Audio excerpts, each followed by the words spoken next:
ప్రయోజనాలే ఉన్నాయి. ఇది మౌలికంగా తెలంగాణ ప్రజలు గమనించాల్సిన అంశం. నిజానికి ఆరాటం అంటే కేసీఆర్ గారు ముఖ్యమంత్రి అయినప్పటి నుంచి మేము ప్రభుత్వంలో ఉన్నాము, అధికారిగా వారిని చూస్తున్నాము. ఆరాటం అంటే ఎట్లుంటుందంటే కేసీఆర్ గారిది ఒకసారి ఒక నదిని మానవ మాత్రుడు చేయలేనది, ఇన్ఫ్యాక్ట్ దేవుళ్ళు కూడా తలుచుకుంటే కాని పనిని కేసీఆర్ గారు ఒక నదిని లిఫ్ట్ చేసి గ్రావిటేషన్కు వ్యతిరేకంగా 1,00,00,000 ఎకరాలకు కూడా మళ్లించాలన్న ఒక బృహత్తరమైన ప్రయత్నం. అంటే మనిషి చంద్రుడి దగ్గరికి పోవడం ఊహించడం ఎంత కష్టమో, నదిని లేపి పర్వత ప్రాంతాలకు ఎత్తు ప్రాంతాలకు తీసుకురావడం అంత కష్టం. This is a fact.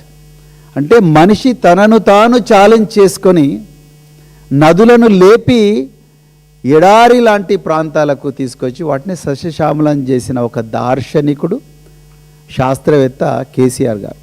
అది కాళేశ్వరం కావచ్చు, పాలమూరు రంగారెడ్డి కావచ్చు. మేము అదే పాలమూరులో పుట్టినాం.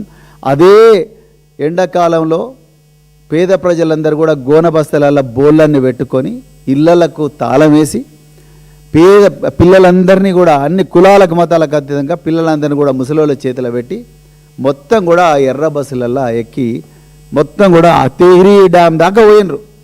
మేము సర్వీసులో ఉన్నప్పుడు మస్సూరిలో ట్రైనింగ్ అవుతుంటే తెహ్రీలో ఈ పాలమూరు యాస కనిపిస్తుంది అని చెప్పి వాళ్ళ దగ్గరికి పోతే, తెలుగు వాళ్ళ కూలీల దగ్గరికి పోతే, అయ్యా మేము పాలమూరు నుంచి వచ్చిన తెలుగు కూలీలమని చెప్పిన రోజులు మాకు ఇప్పటికి కూడా గుర్తున్నాయి.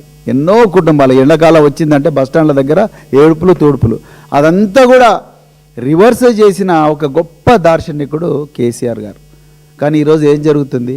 రేవంత్ రెడ్డి గారి కాంగ్రెస్ దుర్మార్గ పాలనలో ఈరోజు వాటర్ను ప్రజల కోసం డైవర్ట్ చేయడం లేదు, అటెన్షన్ను డైవర్ట్ చేస్తున్నారు. రేవంత్ రెడ్డి గారు అటెన్షన్ డైవర్షన్లో సిద్ధహస్తులు. మీకు ఎన్ని ఎగ్జాంపుల్స్ కావాలంటే అన్ని ఎగ్జాంపుల్ చెప్తాను. ఇలా పెద్దలు నిరంజన్ రెడ్డి గారు చెప్పారు. ఇలా పాలమూరు రంగారెడ్డి ఎత్తిపోతల పథకం, అదేవిధంగా కాళేశ్వరం లిఫ్ట్ ఇరిగేషన్ స్కీమ్, ఇవన్నీ కూడా మేడిగడ్డలో కూల్చివేత. మేడిగడ్డ కూలిపోలేదు, మేము మొదటి నుంచి చెప్తున్నాం, ఇప్పుడు కూడా చెప్తున్నాం తెలంగాణ ప్రజలకు. మేడిగడ్డ తనంతటికి తాను ఆ పిల్లర్ నెంబర్ 2021 కూలిపోలేదు, వాటిని కుట్రపూరితంగా కూల్చేశారు. అది యుద్ధ నేరము. ఏ ప్రాజెక్టును ఏ దేశంలో కూల్చినా యుద్ధ నేరమే. ఎందుకోసం దాన్ని రిపేర్ చేయడం లేదు? మరి ఇసుక కోసం. ఒకటి ఆంధ్ర ప్రాంతకు ప్రయోజనం చేకూర్చాలి. పోలవరం నుంచి బనకచెర్లకు నీళ్లు పోవాలంటే మేడిగడ్డ రిపేర్ కాకూడదు. అక్కడి నుంచి నీళ్లు కంటిన్యూస్గా పోలవరం దాకా పోతే అక్కడ నీటిని తీసుకుపోయి బనకచెర్ల చేయాలంటే కాగల కార్యము గంధర్వురే నెరవేర్చినట్టుగా ఒక ప్రాక్సీ ముఖ్యమంత్రిని ఇక్కడ పెట్టుకున్నాడు చంద్రబాబు నాయుడు గారు. అందులో ఆ కుట్రలో భాగమే ఆదిత్యనాథ్ దాస్ అనే ఆంధ్రప్రదేశ్లో ఇరిగేషన్ డిపార్ట్మెంట్లో ప్రిన్సిపల్ సెక్రటరీగా పనిచేసిన ఒక అధికారిని తీసుకొచ్చి ఇక్కడ పెట్టి ఇన్స్ట్రక్షన్స్ అన్నీ కూడా ఆయనకిస్తే ఆయన రేవంత్ రెడ్డి గారికి చెప్పి ఇవన్నీ కూడా చేయిస్తూ ఉన్నాడు. ఇలా వెనిజులాలో నికోలాస్ మదురోను తీసుకుపోయి డొనాల్డ్ ట్రంప్ ఆయన అరెస్ట్ చేసి అమెరికాలో పెట్టుకొని వెనిజులా ఆయిల్ మీద అమెరికా ఎట్లయితే మొత్తం కూడా ఏకఛత్రాధిపత్యం చేసి ప్రపంచ మార్కెట్లో ఒక స్వతంత్ర దేశానికి చెందిన ఆయిల్ను ఏ విధంగా అయితే ప్రపంచ మార్కెట్లో అమెరికా ఒక ప్రాక్సీని పెట్టి అమ్ముకుంటా ఉన్నదో ఆ విధంగా ఇవాళ చంద్రబాబు నాయుడు గారు రేవంత్ రెడ్డి గారిని ఇక్కడ ముఖ్యమంత్రి పెట్టుకొని తెలంగాణ ప్రజల నోట్ల మట్టి కొడుతున్నాడన్న విషయం తెలంగాణ ప్రజలు గుర్తించాలి. దీనికి మరి ఇది ఊకేనే చేసిన స్టేట్మెంటా? కాదు, ముమ్మాటికి కాదు. మీరు చూడండి ఆదిత్యనాథ్ దాస్ పోస్టింగ్ ఎట్లయితే నిజంగా రేవంత్ రెడ్డి గారు ప్రజలందరి అభీష్టము మరి తెలుస్తూనే ఉన్నది. అన్ని పార్టీలు బతుకుంటున్నాయి, ఇలా మాకు అన్యాయం జరుగుతుంది. మరి ఆదిత్యనాథ్ని ఎందుకు తీసేస్తలేడు ఆయన? ఆయన లాంటి అధికారులు తెలంగాణ క్యాడర్లో లేరా? ఐఏఎస్ ఆఫీసర్లు ఎంతమంది రిటైర్డ్ ఇరిగేషన్ ఎక్స్పర్ట్స్ లేరు? ఆర్ విద్యాసాగరరావు గారు అప్పుడు కేంద్ర వాటర్ కమిషన్లో ఉంటే వారిని గుర్తించి కేసీఆర్ గారు తీసుకురాలేదా? అలాంటి ఎక్స్పర్ట్ ప్రభాకర్ రావు గారు జెన్కోలో ట్రాన్స్కోలో చేయలేదా? There are so many experts in the state of Telangana who have wide experience. Why is it they are not being appointed in Telangana? Why you are bringing people from Andhra Pradesh and posting them here? ఎవరికి వాళ్ళ జీతం వాళ్ళ జీతం ఎవరిస్తున్నారు? తెలంగాణ ప్రజలు ఇస్తున్నారు. మేడిగడ్డ ఎందుకు repair చేయడం లేదు మీరు? ఇసుక కోసం, ఆంధ్ర ప్రాంతానికి లబ్ధి చేకూర్చడం కోసం.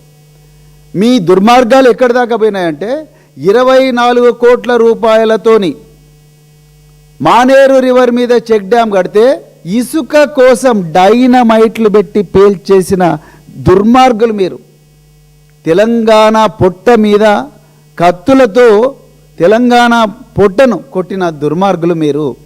ఎవరన్నా కట్టిన ప్రాజెక్టులను 24 కోట్లతో కట్టిన తెలంగాణ సంపదను ఇసుక దందా కోసం డైనమైట్లు పెట్టి పేలుస్తారా? ఇదా మీరు చేసేది?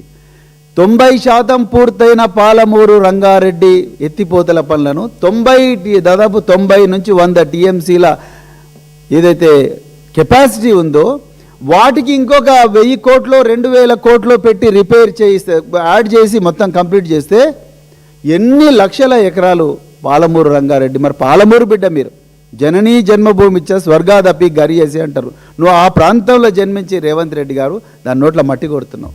మరి అక్కడ పెట్టాల్సిన డబ్బులు ఎక్కడ పెడుతున్నారు? తెలంగాణ గుర్తించాలి. రేవంత్ రెడ్డి గారు ఎక్కడ పెడుతున్నారు చూడండి, అది కూడా చెప్పాలి మీకు. అక్కడ పెట్టాల్సిన డబ్బులు పొంగులేటి శ్రీనివాసరెడ్డి జోబులకు పోతున్నాయి. అక్కడ పెట్టాల్సిన డబ్బులు అంటే 1000 నుంచి 1500 కోట్లు పెడితే తెలంగాణ, ముఖ్యంగా దక్షిణ తెలంగాణ శస్యశ్యామలమయ్యే పాలమూరు రంగారెడ్డికి పెట్టాల్సిన డబ్బులు ఎక్కడ పెడుతున్నారు రేవంత్ రెడ్డి గారు చూడండి. ఒకటి, ఫ్యూచర్ సిటీ. ఆగ మేఘాల మీద మనుషులు లేని గుండ్లు ఉండి బల్లులు కూడా గుడ్లు పెట్టని భూముల్లో 4000 కోట్లతోని ఫ్యూచర్ సిటీ అనే పేరు పెట్టి దానికి సీఎం రమేష్ అని ఆంధ్ర ప్రాంతంలో ఉండే ఒక బీజేపీ ఎంపీకి డైరెక్ట్ నామినేషన్ బేస్ మీద కాంట్రాక్ట్ ఇచ్చి ఆయన ఇక్కడ రిత్విక్ అనే ఇన్ఫ్రా అనే ఒక కంపెనీ హెడ్ క్వార్టర్ పెడితే అక్కడ పోలీసు బందోబస్తు పెట్టిండు రేవంత్ రెడ్డి. 4000 కోట్లు. అయ్యా రేవంత్ రెడ్డి గారు, ఇప్పుడే నిరంజన్ రెడ్డి గారు చెప్పారు, Kalwakurthy lift irrigation, Dindi lift irrigation, అదేవిధంగా పాలమూరు రంగారెడ్డిలో if you can give at least 50% of this 4000 crores లక్షల ఎకరాలకు అవుతుంది. జూపల్లి కృష్ణారావు గారికి ఇవన్నీ తెలియవా? అని అలా పోతా ఉన్నాడు, 200 మందిని 200 కార్లు వేసుకొని పోతే ఎవరి కోసం పోతున్నావు నాన్న? ఏం తెలియదా మాకు ఇవన్నీ డ్రామాలు?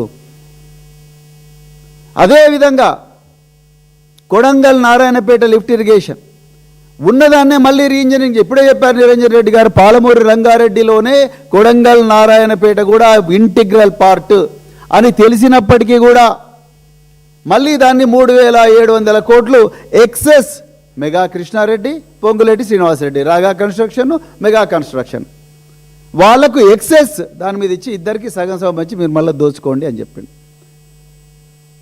గత వారంలో తెలంగాణలో అక్రమంగా మైనింగ్ జరుగుతూ ఉన్నది, చట్ట వ్యతిరేకంగా మైనింగ్ జరుగుతూ ఉన్నది. దీనంతని వెనకాల పొంగులేటి శ్రీనివాసరెడ్డి అనే సీనియర్ క్యాబినెట్ మంత్రి ఉన్నాడని చెప్పి బీఆర్ఎస్ పార్టీ వీరోచిత పోరాటం చేస్తే మా ఎమ్మెల్యే విజయుడు గారితో సహా, మా కేటీఆర్ గారు, హరీష్ రావు గారితో సహా అందరు ఎమ్మెల్యేలను సస్పెండ్ చేసిండ్రు. 1800 కోట్ల మైనింగ్ ఫీజు కట్టాల్సిన వాళ్ళు 900 కోట్లే కట్టినామని చెప్తుంటే మరి మిగతా 900 కోట్లు ఎక్కడ పోయినాయని అడిగితే ఇలా ఆ బీఆర్ఎస్ ఎమ్మెల్యే అందరూ సస్పెండ్ చేసిండ్రు. ఇలా పొంగులేటి శ్రీనివాసరెడ్డి గారు మొత్తం క్యాబినెట్ కూడా కేరళలో ఉన్నది. ఎందుకున్నది చెప్పండి? తెలంగాణ ప్రజలు గమనించాలి ఈ విషయం. వీళ్ళకి మలయాళం వస్తుందా? ఒక్క మంత్రి కన్నా రాదు. వీళ్ళు పోనీ అక్కడ మలయాళ ప్రజలకు ఇంగ్లీషులో మాట్లాడితే అర్థమవుతుంది అని అనుకుంటే ఇంగ్లీష్లో స్పీచ్లు ఇచ్చే వాళ్ళందరూ అక్కడ పోయినరా? పోనీ వీళ్ళు హిందీలో మాట్లాడతారా? వీళ్ళు ఏమి మలయాళం అయితే ఒక ముక్క రాదు.